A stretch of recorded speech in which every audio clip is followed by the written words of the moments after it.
Hello and welcome to another evening of frank conversation on hard copy coming to you from our studios in Abuja. I'm Maokbe Ogun Yusuf. We have a potpourri of issues for you today. However, the major headliner continues to be security.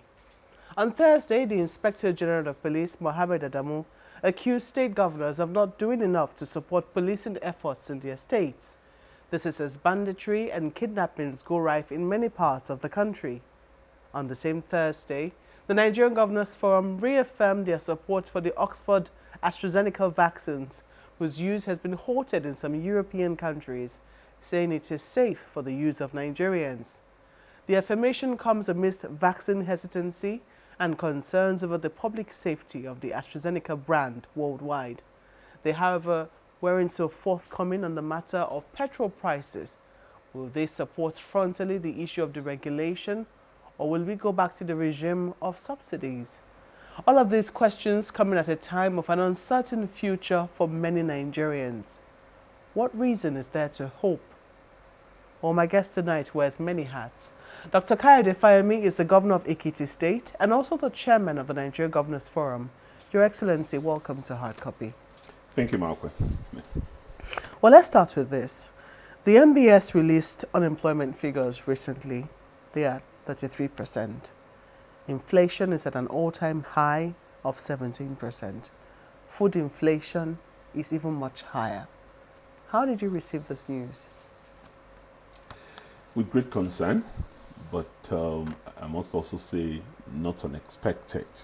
It's a cocktail of the fallout of COVID, insecurity, and general depression of the economy. Naturally, unemployment is often the first victim when you have an economy that is in recession. And an economy that is in recession at a time where we have a global pandemic. And it's not really unique to us. If you look at the statistics across the board in the world, even in more mature democracies that have better plans and are more organized, they are experiencing the same bout of inflationary trends, unemployment, reduced GDP, and general low human development indices. But at least they have better institutions to cope. The challenge here is we're still building these institutions. We're still trying to strengthen our resilience to cope with the vagaries of current uncertainties. And that leaves us with a much worse situation than other countries that are experiencing similar problems. Well, it is true. I mean, you talked about how this is not unexpected after COVID, and you said why ours is peculiar. I think what worries many more people is the fact that the figures are quite high. Yeah. 33% of a country that has a huge youthful population, doing nothing. Is something that raises a lot of eyebrows. And so perhaps it's not unexpected that we're currently experiencing what we have in terms of the security challenge. But at the same time, the security challenge also seems to be preventing us from doing much in that particular area. How is government looking at this from your perspective? Well, you know that in the wake of COVID, one of the things that many governments, both at the subnational level and the federal level, concluded was that we needed to find a way to support small and medium scale enterprises, because that is really where the workers are. It's not in the less than 5% public servants that we have in the country. When you look at the sector with the highest GDP, it's agriculture. And that's also because the bulk of our population are in the agricultural sector. When you now have an agricultural sector that is bedeviled by climate change and also farmer-herder clashes and a number of insecurity imperatives around the country, then you can understand why we don't have these people at jobs. But there's no point barely aching about what we know to be a circumstance. What we need to do is, how do we fix it? If we have 33% of our people in unemployment and underemployment, then first we need to stem the tide of poverty. And I think that's partly what this government is trying to do with a whole range of social investment programs, which is like a drop in the ocean. If you're giving 2 million people support, survival funds, trader money, market money, you name it, it's still a token. So what do you think have been done to scale up, considering just how rife poverty is? Well, I think part of what we have to do is even to revisit the approach of these social investment programs. So it may set the thirst and hunger of that particular person at that particular point, but it's not sustainable over the long term. So that's an area that I think we need to work on. We need to work on the sustainability of these initiatives that we have. We do know that at some point, I think at the federal government level, some of the programs were tied to people sending their children to school. Yeah. And there was also a program for the children in school. However, in recent times, we've seen an attack on schools. Yeah. Kidnappings have now gone on almost systematically on educational institutions. Well, some might argue that it's not primary education yet, but there are questions as to who says it cannot get there. For those who are watching and they're wondering what is going on security-wise, is there some systematic arrangement to attack the education of this country? What is going on? I don't think there is my own reading, I don't think there's any systematic arrangement. I think those responsible for these heinous crimes that we're witnessing are looking for soft targets.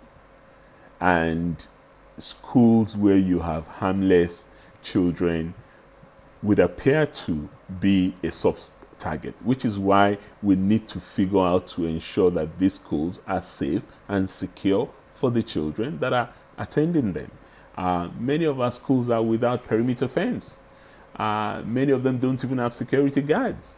And if you look at the case of Kagara in Niger State, the old man who was the security guard even confessed that he was sleeping when they came. Even if he wasn't sleeping, there's no way one individual could have confronted the army of bandits that invaded the school. So I think we need to at least take some basic precautionary measures by providing across the length and breadth of our country schools with perimeter fences, that we can also put vigilante security operatives in those schools.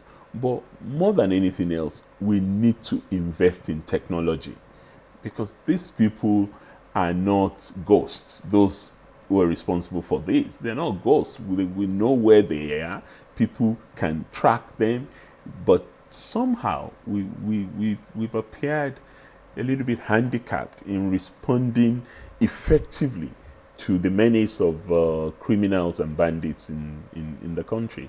And instead, we've provided silly excuses by attaching it to the ethnicity of whoever is culpable rather than focusing on the crime committed. Well, I'll come very shortly to what our response has been in terms of how we have banded together as a people to confront these security challenges, because there's a huge question mark there in terms of the varied responses that we have seen. But then you talked about investing in technology. The question is, on what infrastructure are we going to be investing on that on whatever technology we're thinking of? Electricity is not available. Or what kind of sort of technology do you have in mind? Some of this technology that would work effectively in security situations don't necessarily have to have permanent electricity and all that. Take drones, for example. Drone technology is battery-powered technology, or it's fuel-powered technology. And we'll be able to figure out precisely, even some of them come with infrared technology, and can narrow it down to where these bandits are hiding and who they have, which can then inform the kind of response the security operatives would make, rather than charging blindly into a bush or a forest looking for someone that you don't even have a clue where you're going to find them. And I believe the security institutions must be looking at this as well for a response. Now, So, you had the accusation of the IGP of just recently that states are not forthcoming with cooperation for these kinds of issues. When you saw that piece of news, what ran through your mind? well, the IG is a friend of mine. He had served in my state, and I know he's a very competent officer. I don't know what informed that particular allegation that he's made, but most states are doing their best to support the security institutions. I know for a fact, talking to my colleagues consistently, that states support the institutions, be they police or military or civil defense or NDLEA, you name them, with financial support, with provision of equipment, with insurance for their men. And obviously states do, some do more than others in this, but there is no state that I know in this country that is not supporting the police. But the question to ask is this. I went to Kagara when the incident in Kagara happened. In the entire Rafi local government where that kidnapping took place, the governor told me they had only 38 policemen. You may know that Niger State is the largest state we have in this country, 70,000 square miles.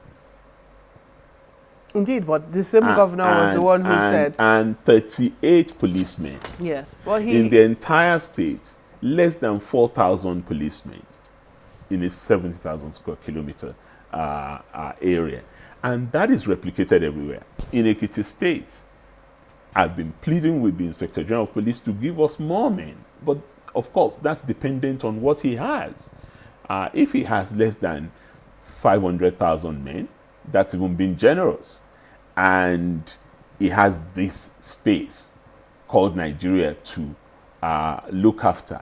It is no wonder that 60% of the country is ungoverned spaces, which has become a play area for criminals and bandits of all sorts to perpetrate their nefarious activities.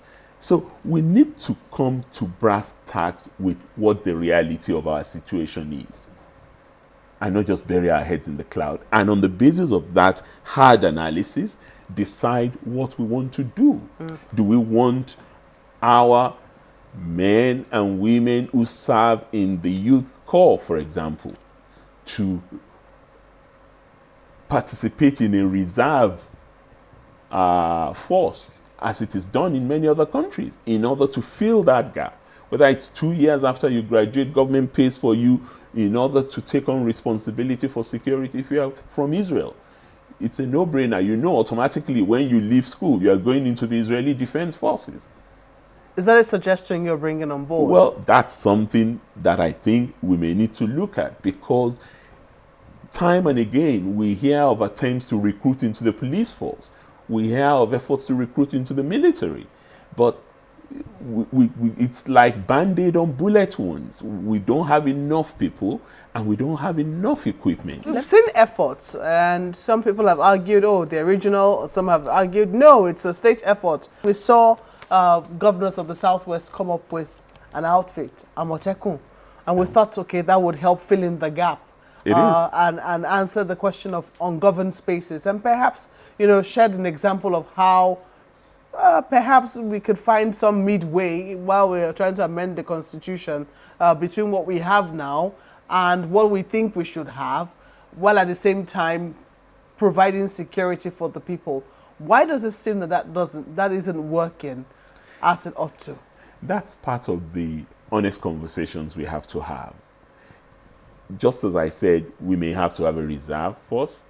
States ultimately may need to take greater charge of security within their own jurisdiction. Some of us, and the Nigerian Governors Forum particularly, has argued consistently in the past that we need multi-level policing in this country. And multi-level policing for us is not a revocation of federal police. It is a complementary levels of police in addition to federal police that would be responsible for federal jurisdictions. And when you do that, then you would also not have a situation in which there is no trust. You feel if the state is responsible for policing and they're allowed to carry weapons, or they're going to use it against A or B, yes, that may happen. But it should not deter from the overall objective of safety and security of the people. You need to then have mechanisms to deal with aberrant usage of local or state police, if that were to happen. We have the Nigerian Police Council that hardly functions. But in the light of all that has happened... And that's why Amotekun, as you said, Amotekun is working, but it's not working optimally because they're not even allowed to carry weapons. So what's the use of an Amotekun that cannot confront a kidnapper in the bush because the kidnapper is carrying an AK-47 and he's carrying a stick? I mean, let's be real. It's not going to work. Some people say that's the next level of advocacy, because when Amotekun was being formed, they said, oh, it was to complement the police. But now it would seem that the advocacy is getting to the level where we say, oh, Amotekun should actually be allowed to carry arms. You know, for us, it is an intelligence out. That's the way we envisioned it. Indeed. But even at that, you, as an intelligence officer, if you are targeted because they know that you are the one providing information to the mainstream security agencies, you are under threat.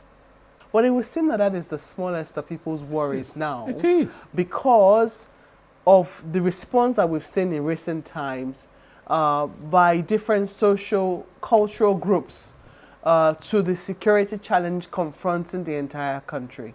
We've seen disunity, distrust, suspicion get even more rife by some of the actions and inactions, and there have been consequences in some parts of the country. I think there have been attempts to try and douse the tension now, but nonetheless, it's still simmering somewhere there. And there are questions as to if we now have state police as being clamored for, how do we know that things like this could not degenerate into something that could tear the country apart? There are two things you need if you have multi-level policing. First is the security itself, for people to feel a sense of being secure.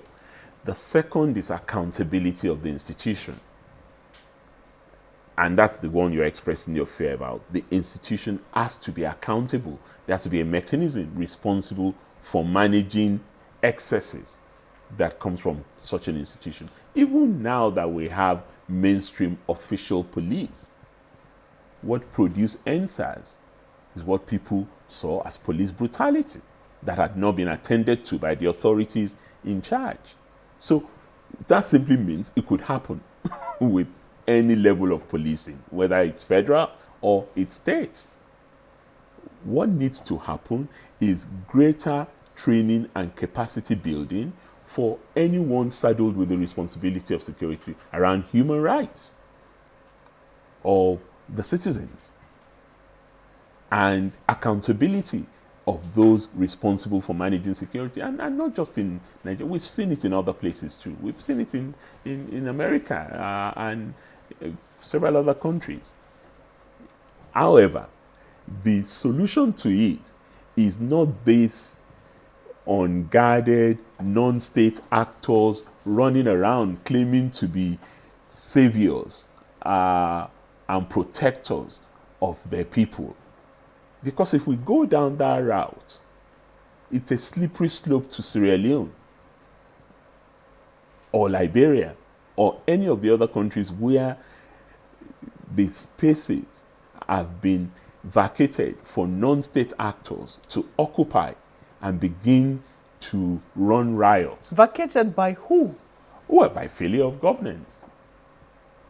If you have weak governance, then some people will step into the space.